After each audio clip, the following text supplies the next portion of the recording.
قرآن نے 4 مہینوں کو حرمت والا قرار دیا ہے، ان میں سے ایک محرم ہے۔ نبی اکرم صلی اللہ علیہ وسلم نے محرم کو شہر اللہ یعنی اللہ کا مہینہ فرمایا ہے۔ محرم میں کثرت سے نفل روزہ رکھنے چاہیے، کیونکہ نبی اکرم صلی اللہ علیہ وسلم نے فرمایا رمضان کے بعد افضل ترین روزہ اللہ کے مہینے محرم کے ہیں، خصوصاً یوم عاشورہ یعنی 10 محرم کا روزہ رکھا جائے، اس سے گزشتہ سال کے گناہ معاف ہو جاتے ہیں۔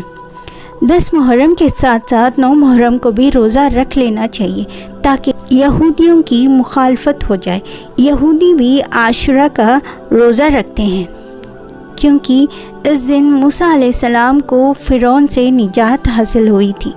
تو وہ اللہ کے شکر کے طور پر روزہ رکھتے تھے،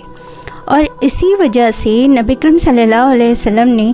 روزہ رکھنے کا حکم دیا، اور ساتھ ساتھ یہ بھی فرمایا کہ اگلے سال میں 9 محرم کا بھی روزہ رکھوں گا، لیکن آپ کی وفات ہو گئی۔